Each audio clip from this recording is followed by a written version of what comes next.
Correria. Então vamos à nossa aula, né? Começando pela nossa oração. Mestre Jesus, aqui estamos, Senhor, reunidos, buscando avançar para o reino dos céus. Sabemos que deste mundo não podemos esperar aquilo que somente Tu pode nos dar. E que muitas vezes as dificuldades e as provas dos momentos presentes têm justificativa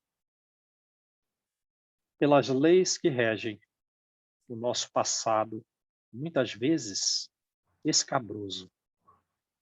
Mas, Jesus, não mais nos revoltamos, todos nós. Sejam quais sejam as circunstâncias pelas quais em vida possamos atualmente passar, nós nos entregamos de forma integral às Tuas mãos. De forma que Tu, Senhor, fazendo-nos passar pelas provas que devemos passar, burilando assim o nosso orgulho para a construção do nosso mundo interno de humildade e amor que nós jamais tivemos. Te agradecemos e aceitamos todas as dificuldades que hão de nos elevar ao Teu reino e há tanto tempo desejamos entrar, pelo menos nesta encarnação. Assim, Jesus, envolve-nos nas Tuas bênçãos, na Tua paz, afastando-nos da zombaria dos espíritos inferiores, para que nós nos tornemos um diamante lapidado em Tuas mãos, a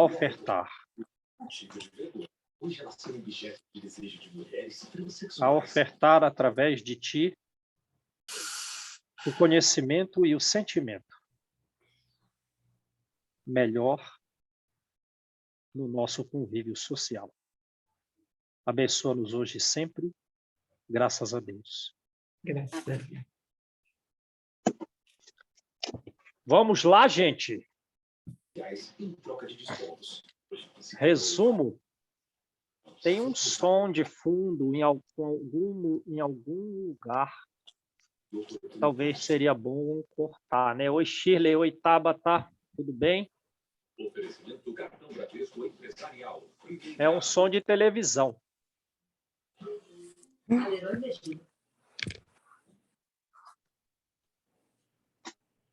Então, vamos lá, né? Resumo do capítulo 8, no grande dia do Calvário. Então, vê que o livro dá um certo pulo, mostrando um longo prazo de uma relação conjugal desfeita, um longo prazo de sofrimento na família de Públio Lentulus pela perda do filho. Porém, fruto essas provas mais ríspidas do que a própria lepra da filha vieram como consequência da escolha própria dele, de entre se tornar servo de Deus, servo de Jesus, ou servo do mundo, ele voluntariamente escolheu, com toda a consciência plena, ser servo do mundo. E no sonho, que lhe recordou mais uma vez as atrocidades cometidas como Públio Lentulus Sura, tem o final do sonho modificado. Os venerandos, austeros, porém muito amorosos juízes, lhe dizem que o caminho escolhido será de erros, será de espinhos escabrosos, que ele preparasse todas as fibras do seu corpo, porque não teria amor, o caminho escolhido não teria misericórdia para o abrandamento das dores. Então começou ali. Talvez o rapto do filho não tivesse acontecido, muito provavelmente não, o que não tiraria, como a gente presume que ele é Catilina, de que no futuro ele teria provas muito ásperas. Porém, o próprio senador, ele teria, se tivesse escolhido Jesus, avançado milênios na sua jornada evolutiva, acompanhando a sua esposa, porque no final do capítulo anterior, na visão que ela tem de dupla vista de Jesus, Jesus lhe diz, né? Filha, chore. Chore os infortúnios da alma gêmea da tua, e não espere deste mundo mais do que dores e aflições. Porém, as dores lucificam o coração e permitirão a tua entrada no reino dos céus. Quando todos te abandonarem, eu estarei contigo. De onde tu esperarás a alma gêmea da tua, depois de milênios. Vejam que coisa. Vejam, então, o grau de liberdade do nosso plano. Porque o plano fica, então, assim, digamos, modificável, a depender do nosso comportamento, da nossa liberdade em cada circunstância, né? Porque o plano das sombras, também como uma forma de fazê-lo evoluir, já estava traçado dentro da casa dele quando ele botou Semele, a ingênua jovem, a jovem que, digamos, também não pode ter muita responsabilidade, terá, mas não pode ser muito grave.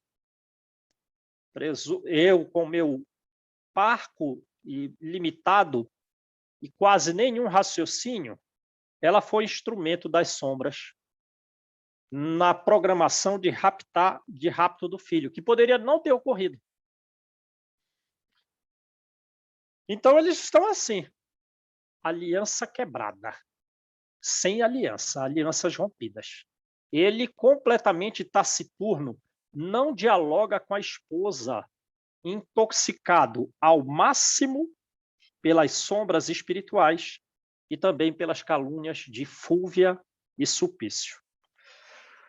Sulpício Tarquínios, né? Aquele lictor que falou mal a respeito da sua esposa no dia do rapto. Para ele, orgulhoso, foi quase que uma prova definitiva de que a esposa cometia adultério, a roupa disfarçada de judia.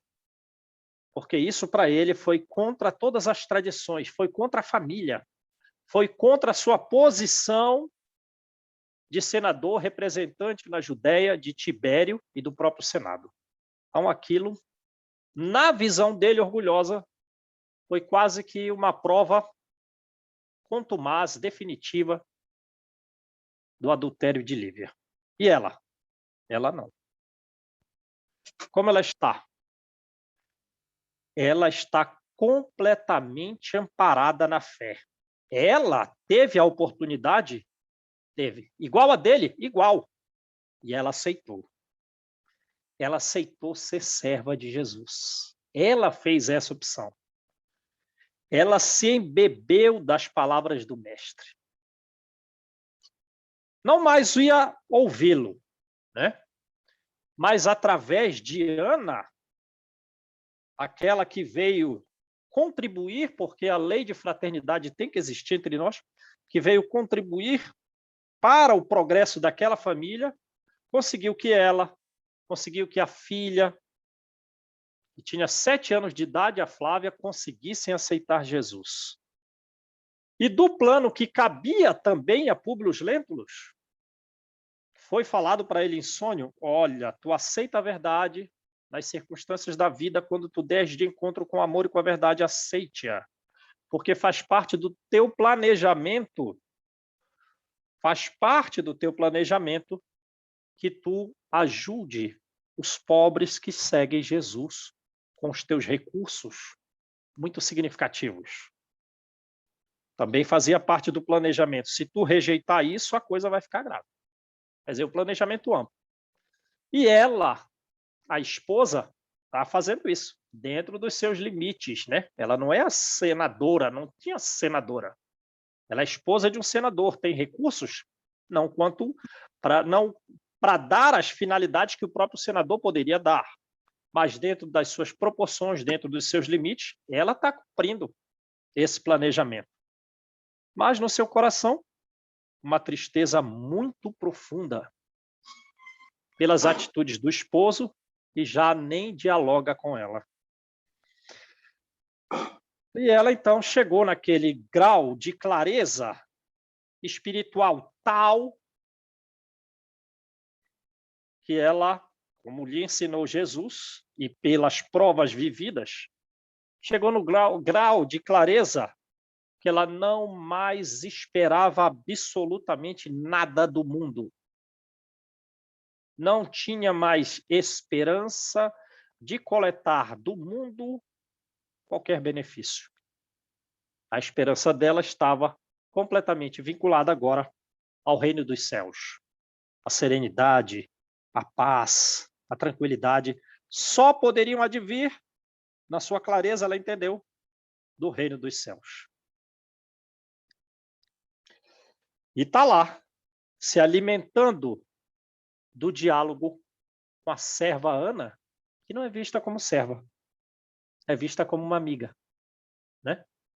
Lembra do capítulo anterior? Não. Veja, eu sou romana, filha única, herdei grande fortuna dos meus pais, mas eu sofro tanto quanto você. E nós temos mais ou menos o mesmo grau de amor para a compreensão dos sofrimentos da vida. E olha que época, nós estamos no ano 33 aí. E a Ana veio dizer a ela que Jesus estava na cidade, né? Que foi recebido com flores em todas as janelas daquelas ruas apertadas de Jerusalém. Pela cura de Lázaro, ele foi recepcionado, considerado como rei dos judeus, e equivocadamente o povo esperava dele uma atitude que pudesse trazer alguma modificação sociopolítica para os judeus, né? E vieram também das circunvizinhanças, das cidades do lago, acompanhando Jesus, muita gente para a festa da Páscoa. E quando Ana narra isso, qual é a atitude de Lívia? Lívia, eu vou te dar uma folga. Lívia, eu vou te dar um dinheiro. Esse período daqui da Páscoa, vai-te embora. Vai-te embora, tu não precisa trabalhar. Pega esse dinheiro, vai-te embora. Vai para o Monte das Oliveiras. Vai atrás de Jesus. Cresce, voa, ser livre. E é o que ela faz, né? E é o que ela faz. Então vamos vendo o contexto aí em função da visão dos personagens e agora nesse primeiro grande passo, principalmente a Lívia e o esposo. Então, era o ano 33 da Páscoa. Jerusalém vai receber de toda a circunvizinhança próxima e longínqua a peregrinação de muitas pessoas para a festa, né? Mas Públio Lentulus, ele chegou antes. Ele queria saber a respeito da busca do filho. Foi instruído que talvez a Páscoa em Jerusalém fosse uma oportunidade para encontrar o filho, porque todo mundo ia estar ali, né? Ele estabelece, então, uma rede de investigadores que todos os dias estão atrás de notícia do filho. Mas todos os dias as respostas são infrutíferas e ele está cada vez mais desiludido. Não quis mais ficar em contato na casa do tio Sálvio e da Fúvia, a esposa leviana. Ele comprou uma vila inteira. Vejam os recursos que ele poderia, então, angariar as pessoas mais simples. Ele comprou uma vila inteira. Porque quantas pessoas tem sob seus cuidados? Quantos escravos? Quantos militares na defesa de um senador romano? Ele comprou uma vila inteira, numa rua movimentada, para ficar observando, né, o cenário em busca do filho, sempre com a finalidade de encontrar o filho.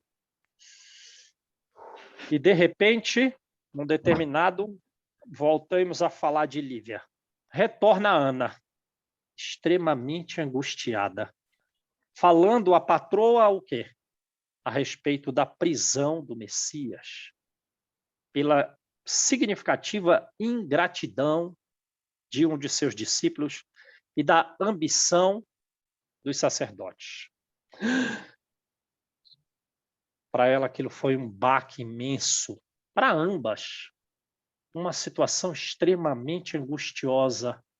E Lívia diz: se fosse outro tempo, eu poderia contar com o auxílio do meu marido. Então, vejam bem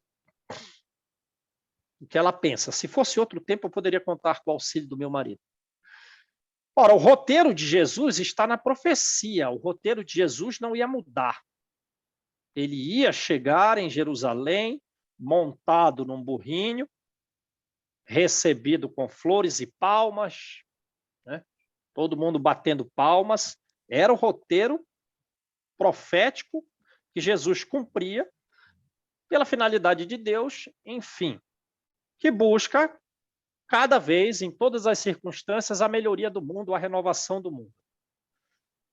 Mas e se Públio Lentulus tivesse aceitado Jesus? Qual seria a cena final com relação à vida dele, com relação à vida dos romanos, se ele viesse dar um depoimento favorável a Jesus diante de Pilatos? Jesus ia morrer, mas talvez os próprios romanos, quem saberá, eles próprios tivessem morrido ali, porque não queriam invadir a casa, eu queria chamar a atenção do mundo inteiro, de Roma. Como assim? Vocês mataram um senador romano? Vocês mataram um governador de província por uma revolta? Em função de quem? Talvez, se a posição do senador fosse outra, o mundo teria um contributo melhor do avanço do cristianismo no mundo. Talvez, pela atitude dele, houve um certo estacionamento no avançar do cristianismo. Então ela diz: eu acho que ele não vai me ajudar. Do jeito que está, ele nem fala comigo, já faz muito tempo, ele nem conversa, não diz uma palavra. Mesmo assim eu vou.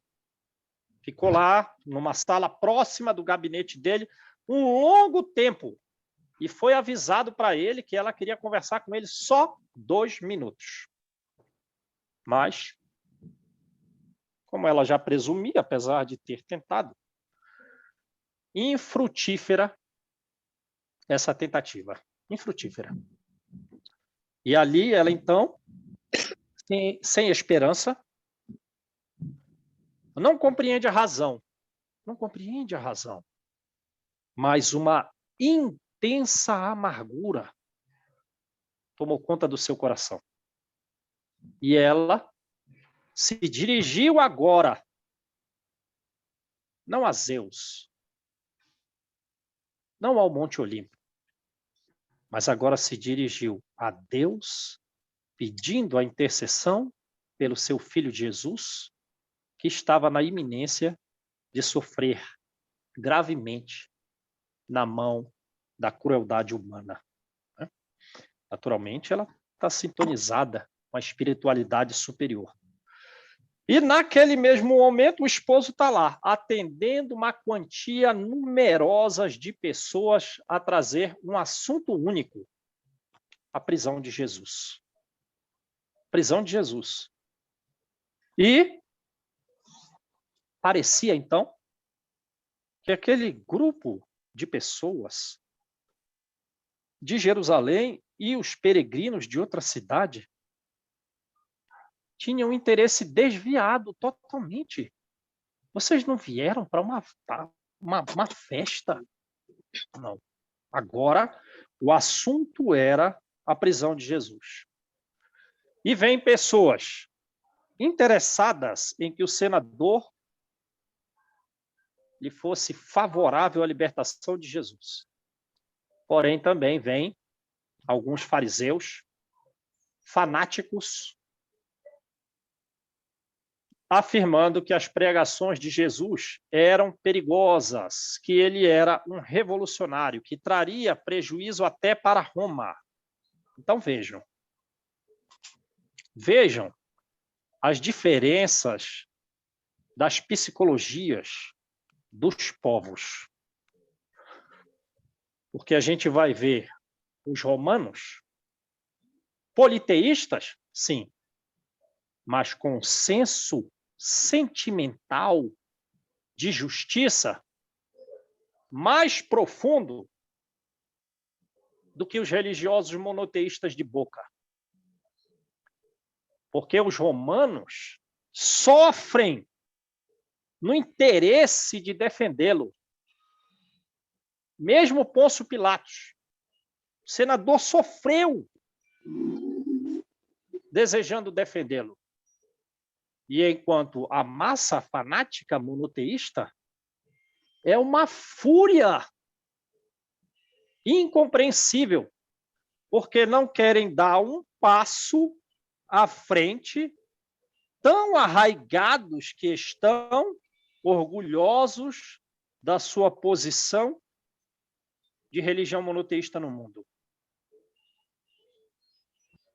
Não querem dar um passo à frente da melhora, crendo ter já conquistadas todas as verdades.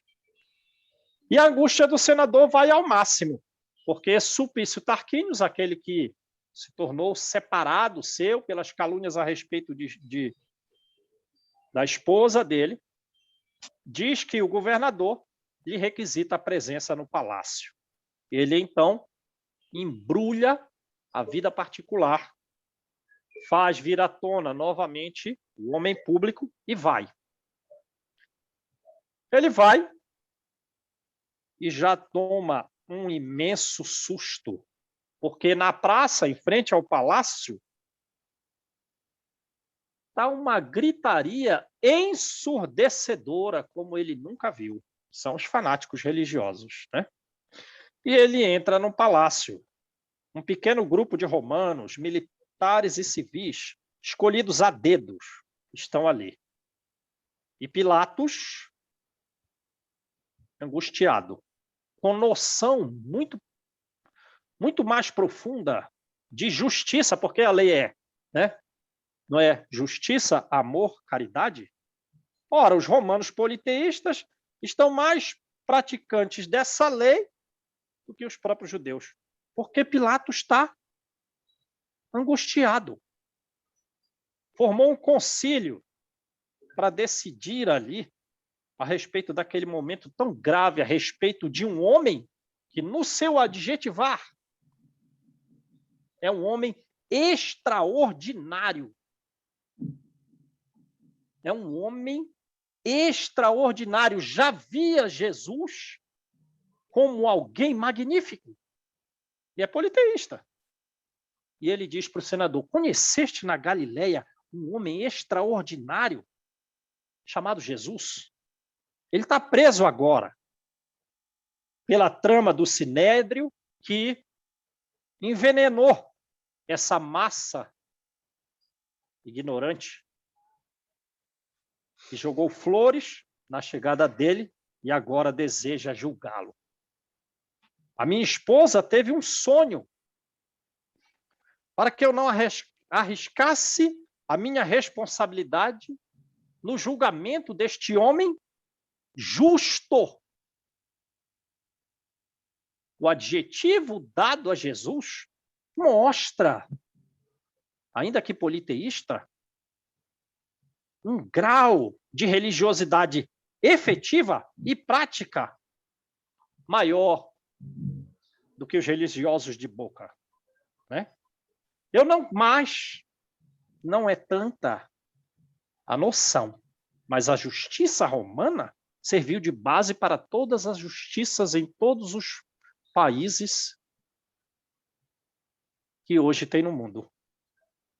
E, naturalmente, a noção de justiça nasce dos sentimentos, dos bons sentimentos. Mas ele não está tão evoluído. Ele está entre ainda Deus e Mamon.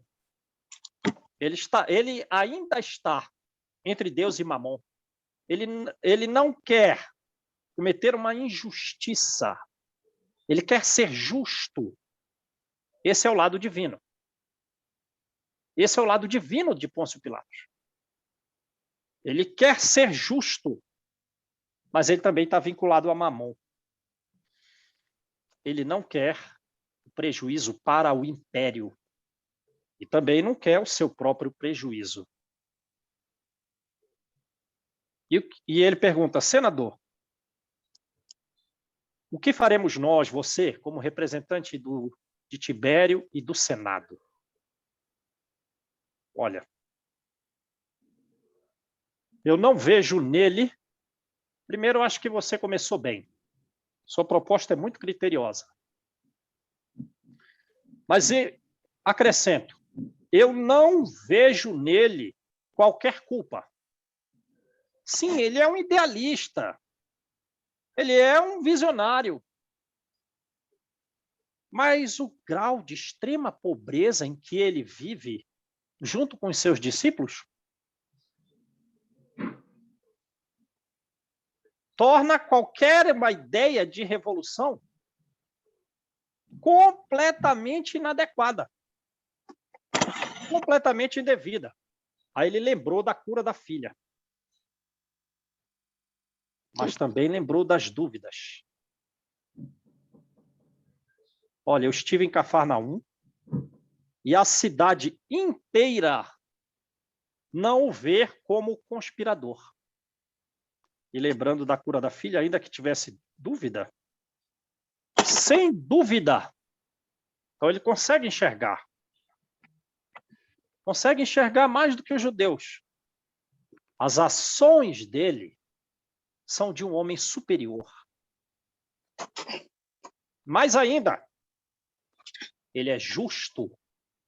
E mais do que justo, ele é caridoso. Então, a noção de fora da caridade não há salvação, ainda que não difundida pelos ensinos de Jesus no mundo, já há algo na alma romana, apesar de guerreiros, que identificam a caridade como uma virtude.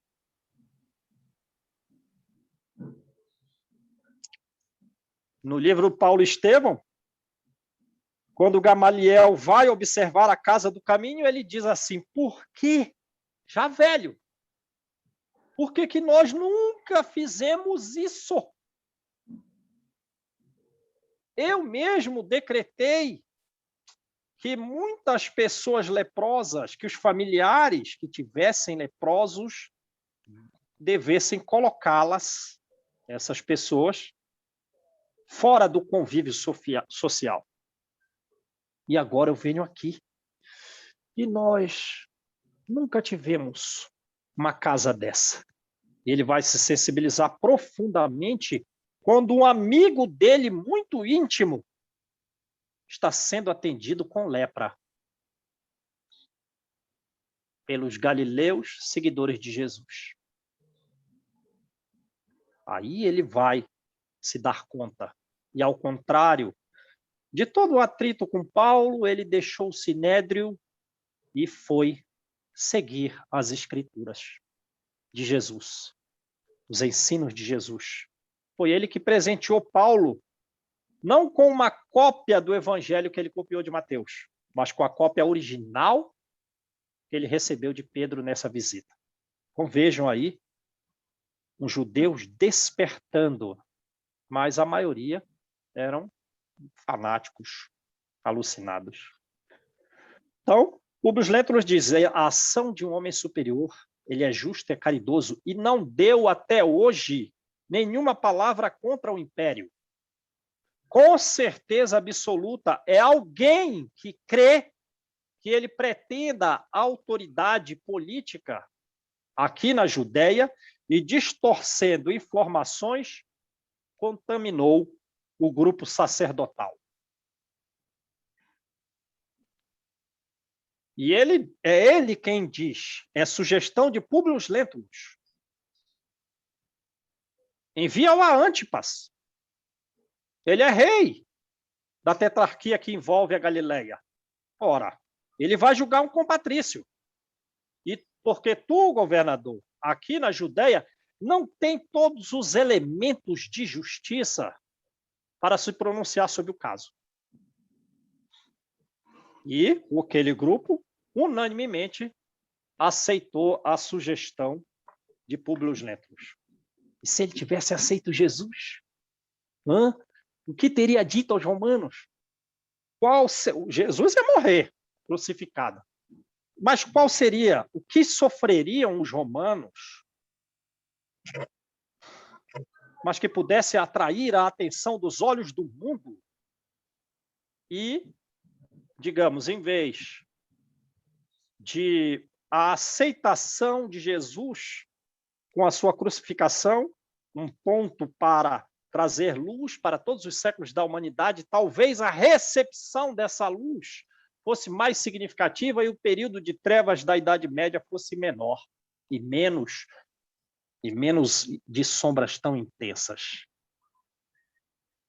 E Antipas recebe Jesus, que veio protegido por soldados politeístas, da fúria dos monoteístas. E Antipas faz o quê? Trata-o com profundo sarcasmo, porque causa diversas pessoas, muitas pessoas, simples, não poderia ter visto daí, observavam Jesus como rei dos judeus. E esperavam, tinham esperança de reivindicações políticas para a melhoria no contexto social. E essa visão era até dos seguidores mais próximos de Jesus.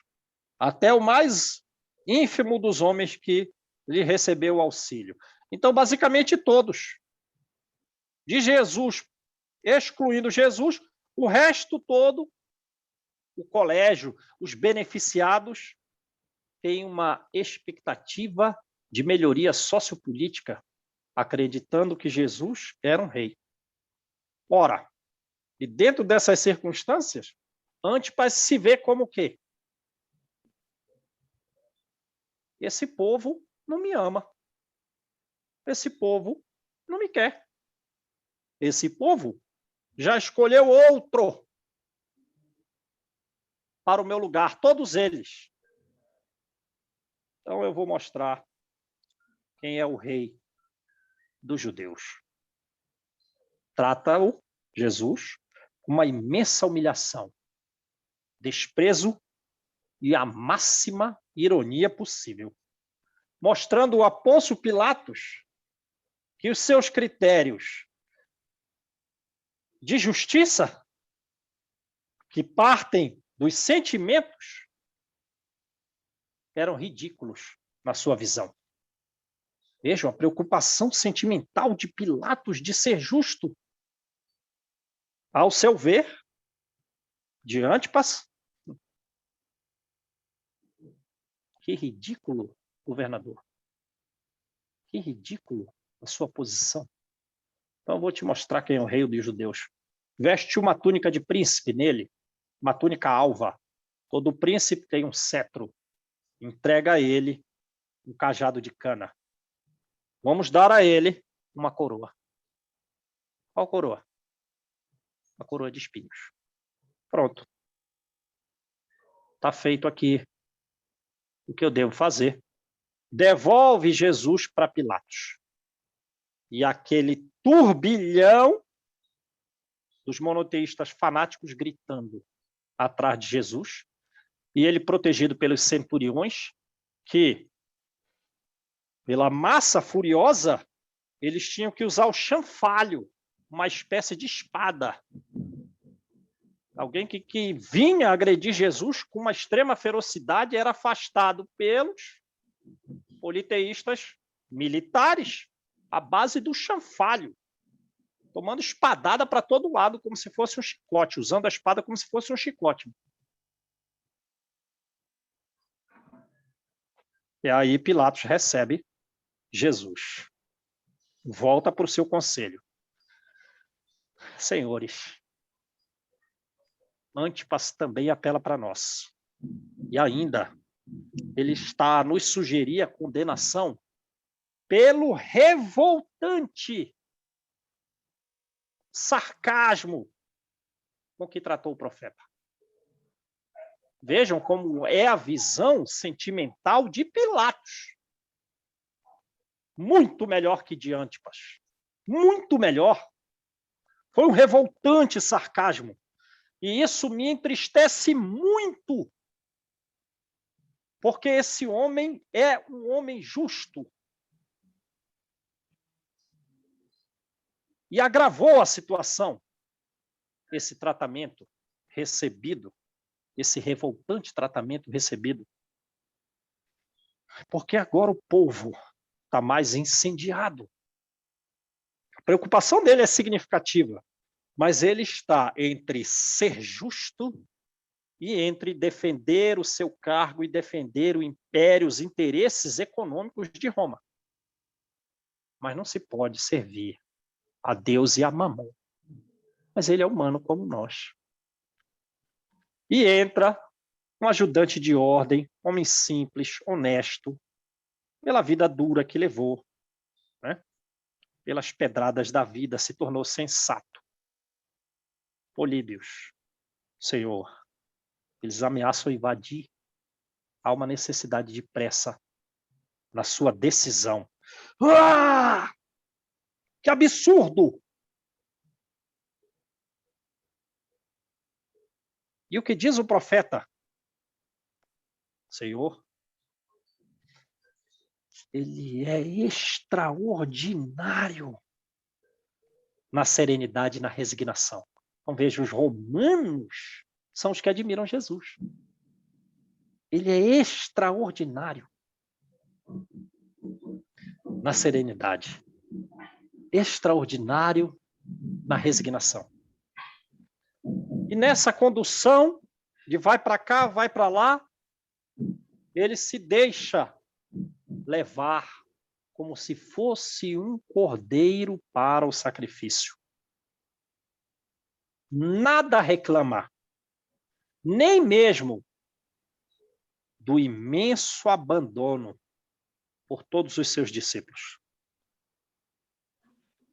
Senhor, comovido, qual é a cara que um ajudante de ordem vai chegar para um governador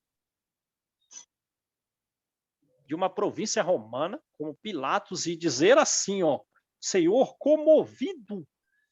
Comovido. Qual é o semblante de alguém que se diz comovido? Romano. Eu fui conversar com ele, Senhor. E ele disse que poderia invocar uma legião de anjos para pulverizar Jerusalém em 1 minuto. Mas que ele não ia fazer isso. Porque nos desígnios divinos, o que está determinado é a sua humilhação. É o que deve ser cumprido pelas Escrituras. Aí a gente acrescenta, para regenerar o mundo o mais rápido possível. E eu implorei que ele pedisse auxílio à justiça dos homens. E ele disse que lhe bastava a justiça de Deus. Que ele não vai recorrer. Uau! Todo mundo na sala, estupefatos. Era um homem extraordinário, não tinha um homem desse nível no mundo. confiante em Políbios, homem sincero, vem dizer francamente o que Jesus disse, vem dizer emocionado. E o governador conhece ele. E o governador pede para o ajudante de ordem: o que tu sugeres? Políbios. Mostra humildade. Políbios. Diante de todo mundo, do senador, dos militares.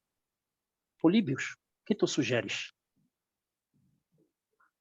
Senhor, eu te sugiro o açoite para amainar a ira desse povo. E o senador deu um pulo para trás, extremamente admirado. O açoite! Mas era algo profundamente cruel. Por isso, ele se assustou. Políbios, tua sugestão está aceita. Está ordenado o suplício, para lhe evitarmos a morte. E os romanos vêm para as janelas a observar a massa fanática. Era lá. Era a Páscoa. Era uma festa. Mas parece que de uma festa vocês aqui estão aqui, vieram aqui para condená-lo. E os romanos na defesa de Jesus, chanfalho para todo lado. Chanfalho para todo lado. E o senador queria vê-lo. Quis muito se aproximar de Jesus. Observar aquele rosto enérgico. Sim, enérgico. Mas simultaneamente meigo. Que tinha nele uma luz suave quando encontrou às margens do Tiberíades. Mas aquele rosto agora estava coberto de suor, de sangue, pela coroa de espinhos. E aquela mistura ainda atingia as lágrimas numa palidez indescritível dos seus semblantes. Os belos cabelos caídos estão agora desgrenhados pela coroa. E a cada golpe, o corpo vacilava. Mas o olhar era a mesma beleza. Agora com uma amargura, uma melancolia. Provavelmente não pelo que ele sofria, mas vendo os milênios seguintes de sombra para nós, os seus amados. E num momento, olho no olho, o senador e Jesus. O senador baixou a cabeça. Por aquela imorredoura impressão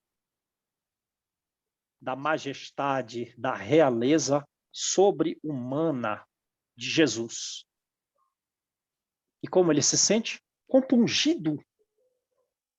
É sensível, é uma alma sensível. Ele está compungido e vai para o interior do palácio. Volta, Políbios. Senhor. A ira não foi amainada. Os açoites não renderam o que nós esperávamos. Mas que grau de fúria é esse? Viraram animais? Monoteístas animais? Pedindo agora estão, Senhor, a crucificação de Jesus. Não. O senador diz não. Não. Não. Vamos substituí-lo. Ora, a punição para os bandidos graves é a crucificação. A justiça atual da época estabelece que os assaltantes, os grandes criminosos, eles devam ser crucificados. Então, você tem alguém aí que seja razoável que seja crucificado? Sim, esse homem parece que tinha poderes mágicos, mas ele é justo, mas ele é caridoso. E entre Barrabás e Jesus, surpresa geral para os romanos. Surpresa total. Surpresa máxima. Eles preferem soltar Barrabás. Todos os romanos na janela, angustiados por Jesus. Que fazer? Que fazer? Pilatos. E o senador diz com energia: olha, perante o nosso direito, o grau que nós atingimos de justiça, não dá mais. Nós, faz tempo, não cometemos execuções dessa forma. Então, como homem, a minha proposta é o afastamento dessa multidão à pata de cavalo. Faz a cavalaria afastar esse pessoal. Aí ele resume o quadro das tentativas de salvar Jesus. Enviamos a Antipas, piorou o caso. Políbio sugeriu o açoite, infrutífero. Substituição de prisioneiro de alguém que já estava condenado à crucificação. Não. Foi solto.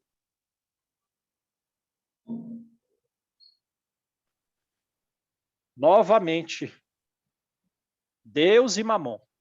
A noção de justiça de Públio lhe diz: eu estou contra o povo. Eu tudo faria como homem, com a noção de justiça que possuo, para salvar esse inocente.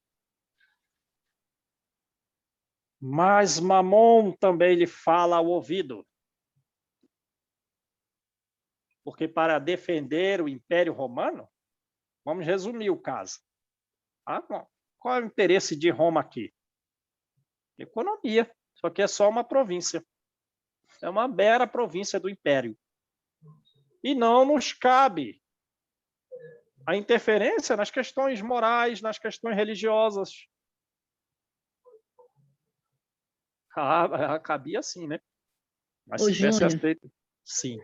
eu trouxe uma fala de Joana sobre isso. Assim, pode falar. Eu até joguei na aula passada para o pessoal. Repositório de Sabedoria, capítulo Responsabilidade. Ela diz que Pilatos, por covardia, é igual você está falando, né? Mamão aí. Estava dividido, né? Teria condição, ela falou, assim, teria condição total de abdicar de tudo e fazer o que o senador sugeriu a ele, tocar todo mundo a pata de cavalo. E Sim. inclusive não só Pilatos.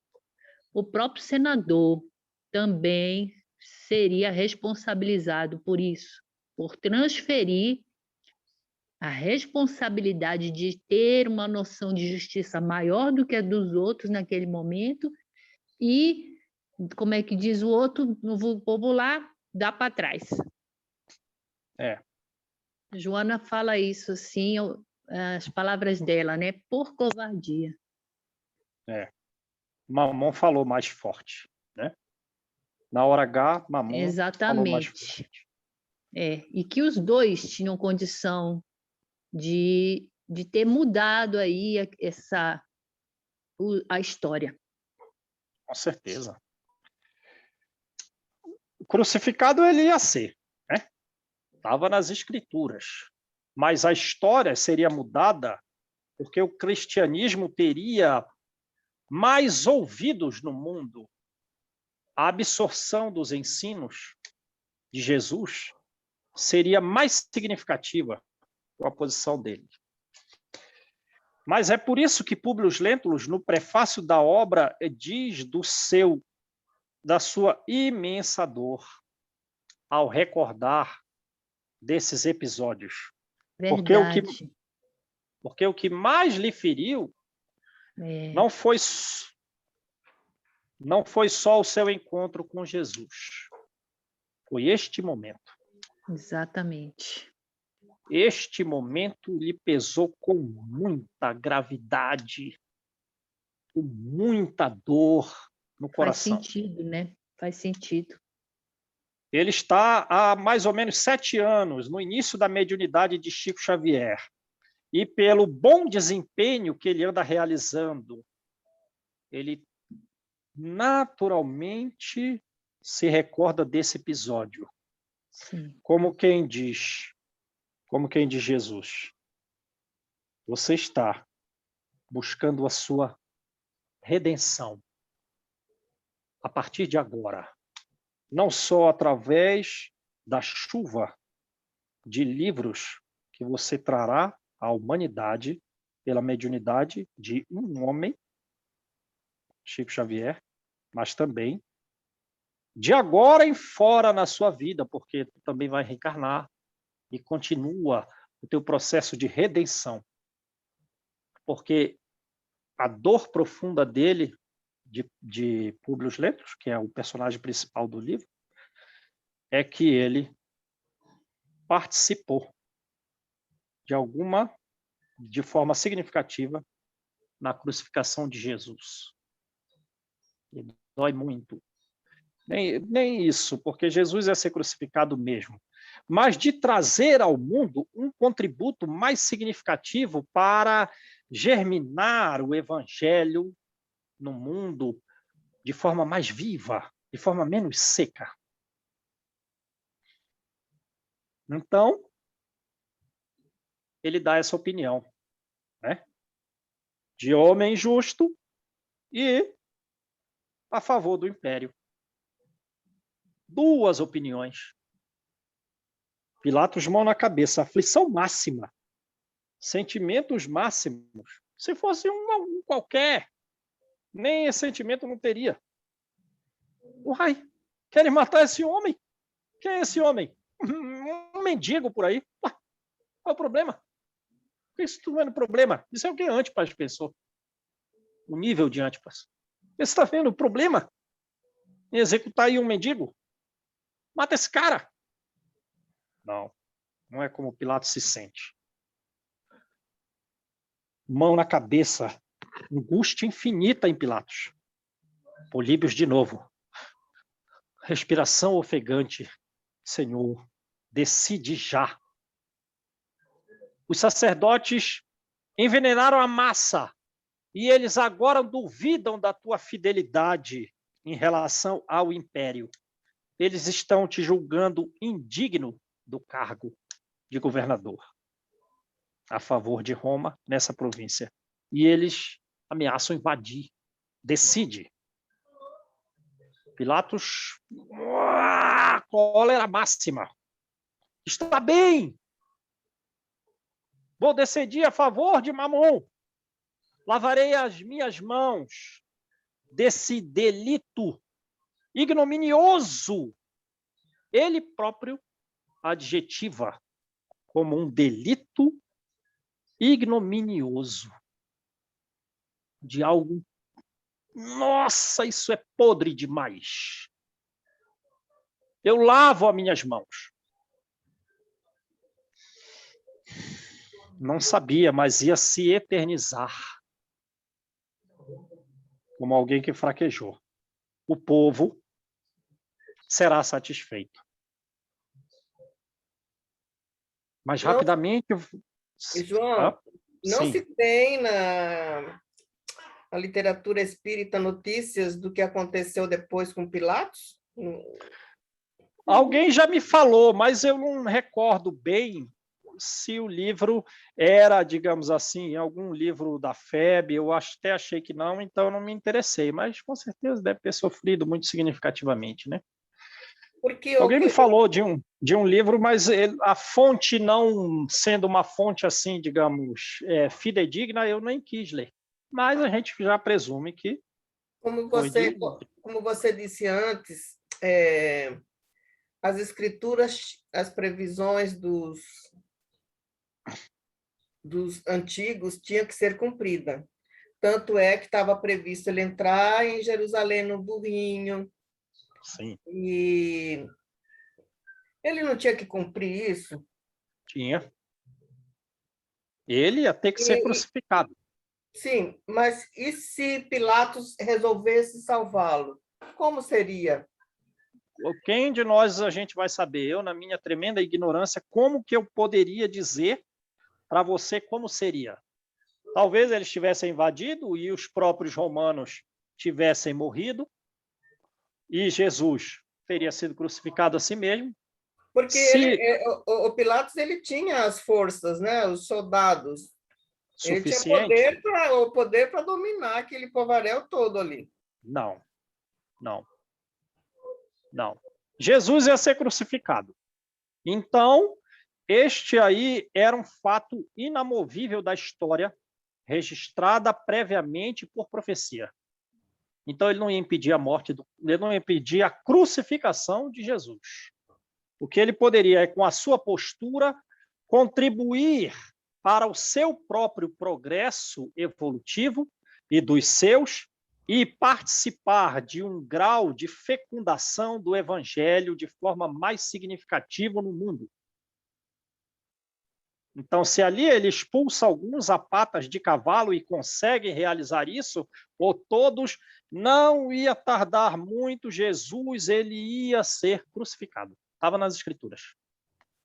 Isso fazia parte do processo regenerativo do mundo. Então, Morrendo Jesus, ele fecundou a terra. Todos passaram a se interessar pela sua história. Todos passaram a se interessar pelos seus ensinos. Era parte dos desígnios divinos. O que nós, ou aqueles presentes naquele momento, com função sociopolítica significativa, poderiam participar de forma que a fecundação do evangelho no mundo tivesse mais vida, fossem frutos, tivesse uma germinação mais significativa. Ô, Júnior, eu li num livro do Chico, mas agora eu não lembro mais qual, que nós perdemos 2000 anos, mundo eu falo, né? 2000 anos de evolução moral quando crucificou Sócrates. E fico Deve ser a imaginando caminho aí, da luz. e Deve ser a 5 caminho mil da luz. anos, se não me engano, 5 mil anos por aí, na crucificação de Jesus. Então, já éramos para estar aí pelo menos uns 7 mil anos à frente do que estamos hoje. Imagina isso. É isso aí. É isso aí que você está falando, né? A gente tardou a fecundação do evangelho. Então, Pilatos vai conversar com Jesus sobre a realeza de Jesus, né? Tão bem descrita no Evangelho segundo o Espiritismo. E Jesus, então, o governador do planeta, é conduzido ao Gólgota. Mas o que importa é a visão do senador. Jesus segue a passos vacilantes sob o peso do madeiro infame que a justiça da época determinava para os piores bandidos, para os ladrões. E ele, sensibilizado, penalizado o senador, observa que ninguém acompanha Jesus no início daquela caminhada, se afastando do palácio. Tem a presunção que todos o abandonaram, que todos o desprezaram. Aquele que um dia, aquele homem extraordinário de um magnetismo incompreensível, lhe fez ver ensinos que ele guardara profundamente na alma e que os ocultou pelo orgulho. Nenhum seguidor, só algumas mulheres, entre elas a própria mãe, de uma beleza espiritual impressionante, porém também extremamente agoniada. Qual é o cenário? A praça vai se aquietando de pouco em pouco sob aquele calor sufocante. E à distância, o vozeiro daquela turba completamente obsidiada seguia, sob o tilintar das armaduras e os relinchar dos cavalos. E os romanos, sem noção nenhuma do episódio. Era um profeta, só um profeta. Se reúnem no interior do palácio em conversa animada a falar das paixões daquela plebe enfurecida, que não era incomum. De vez em quando tinham ataques. De vez em quando tinham ataques de fúria. Conversando sobre as diferentes províncias do Império Romano, conversando sobre as intrigas na corte de Tibério. Bebendo vinho, comendo frutas, comendo doces. Mas não sabiam que aquela crucificação traria a gloriosa luz para todos os séculos. Então, gente, esse é o resumo do capítulo 8º. João, Sim. Você falando aí, a gente percebe bem nesse finalzinho aí o que faltou para esses romanos, né? O Pilatos. Eles tinham uma noção de justiça, que a lei romana até hoje serve de base para a justiça, para as leis, né? Até hoje. Eles tinham, mas eles não tinham o que a gente percebe assim, o amor, né? Porque na hora que acabou, bom, não conseguiu fazer justiça, não teve jeito mesmo, então virou a página e esqueceu. A vida continua normal. Vamos continuar falando das coisas triviais, pronto, foi embora. Né? Então, é aí que a gente percebe o que faltou para esse grupo aí. Eles têm a noção da justiça, mas não tinham a noção do amor, eles não tinham a espiritualidade, por isso que eles não conseguiram, mesmo indignado, mas não conseguiram. Tanto que, na hora que, bom, agora já fizemos tudo que tem a fazer, não acabou? Então tchau, agora vamos continuar com o nosso vinho, nossas frutas, e pronto. Impressionante. É, verdade. O amor é alguma coisa muito difícil de ser conquistada, né? Às vezes a gente precisa sofrer muito para começar a despertar o amor dentro dos nossos corações, né? Até hoje. Só, como disse Jesus, alívia, né? Porque a dor lucifica o coração. Então, é isso aí. Beleza, gente? Beleza. Então,